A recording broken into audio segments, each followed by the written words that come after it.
This portion of the news brought to you by McDonald's. McDonald's, I'm loving it.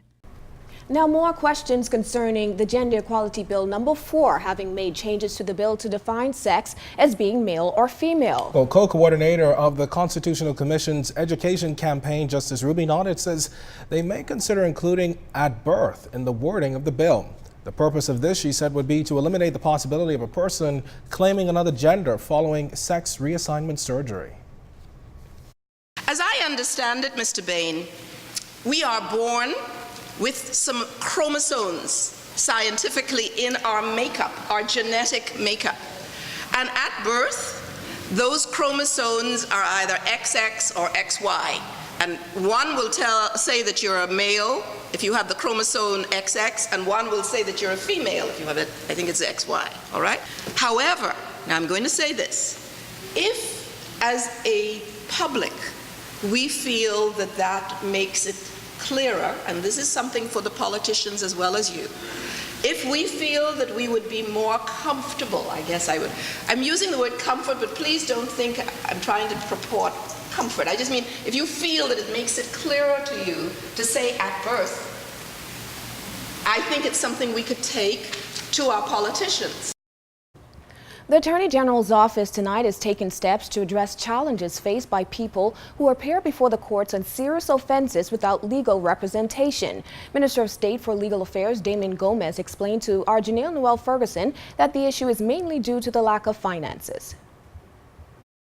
Moving forward, we are going to be in a much stronger position to give people speedy trials and get justice to be done one way or the other. It's a commitment made by Prime Minister the Right Honorable Perry Christie, who noted that all too often persons accused of serious crimes are hauled before the courts without legal representation. And Minister of State for Legal Affairs Damien Gomez explains that it's mainly due to the lack of finances. Because the persons who are accused are poor. And just because you're poor doesn't mean that you're not entitled to be properly represented. What we are attempting to do is to ensure that everyone has access to the law. And that will all be made possible once the new Public Defendants Department comes on stream. The new Public Defenders Department, he says, will be on the same level as the Department of Public Prosecutions and will improve justice in a number of ways. Trials should go through much quicker. Objections will be taken that need to be taken. Evidence will be elicited in the way that skilled lawyers often elicit evidence, and that will help in itself to improve how trials proceed. Now, Minister of Legal Affairs Damien Gomez says institutionalizing public defendants will also allow those accused of serious crimes not to further delay the justice system. Sadly, some accused persons have attempted to play the system by firing their privately hired lawyers on the eve of trial and then using that excuse as a means of applying for an adjournment. The judge will now have the ability to say, well, the public defender's unit is available and I'm setting the matter down on such and such a date. As Prime Minister Perry Christie addressed just how this unit will be funded. But between those persons who are responsible of processing the fees, in other words, making the application to the Ministry of Finance, between them and the Ministry of Finance, we have to be much more efficient at getting people monies that they need to live. Now, the new courts that are under construction will also add to the efficiency of the justice system, and the Public Defenders Unit is already in motion. Janelle Noel Ferguson, ZNS Network News. Well, the Minister of Education reporting on the first week of the new school year. As Fern Carey tells us, the education chief says the year is off to a good start despite some minor issues that are being addressed. Education Minister, the Honourable Jerome Fitzgerald, says the new school year is off to a successful start with no major challenges being reported. I had the privilege and honour to move throughout all of Eleuthera, Exuma, Grand Bahama, and New Providence over the last 2 weeks, and I am very satisfied with the level of work that has been completed. And as you can see, all schools opened. There was no major issue facing any of the schools, and so from that standpoint I was happy. I listened to the President talk about debris and so forth in schools in New Providence, and the weekend before school opened, me along with my team within the ministry went to every school in New Providence, and by Sunday night all of the schools were clean, and so Monday morning schools opened up as planned. It was a very smooth opening. Meantime, education officials are partnering with residents in Gregory County, Lutheran to find a new location to build a school for primary school students there.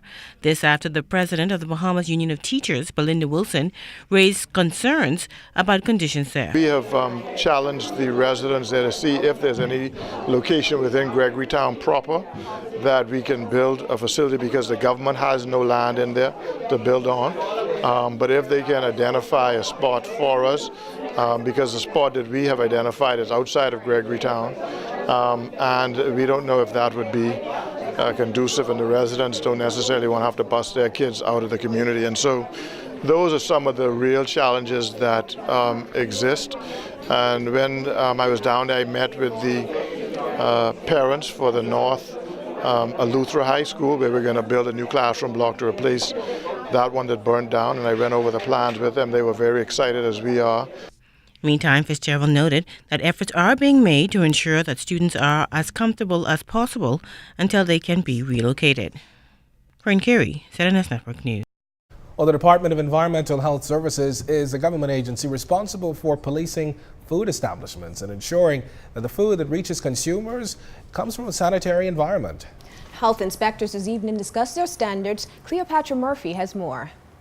As foodborne illnesses become more prevalent, the role of the Department of Environmental Health Services is critical to ensure safety standards are met at food establishments.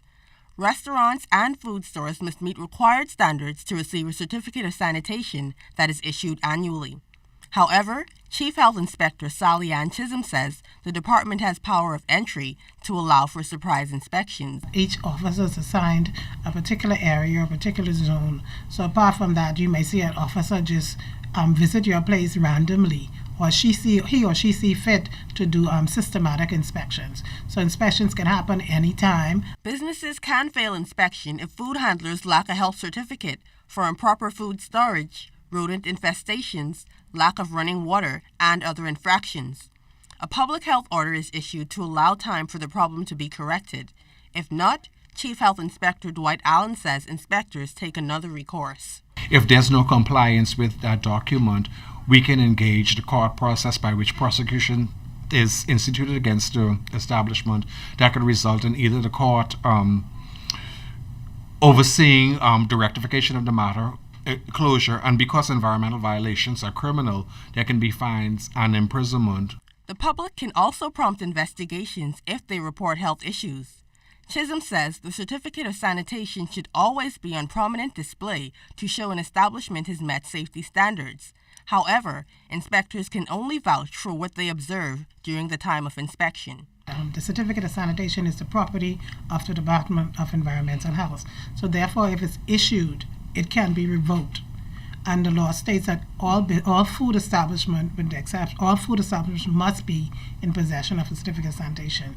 Allen says if a public health issue arises at an establishment, the owner should contact the department before it becomes a public health risk.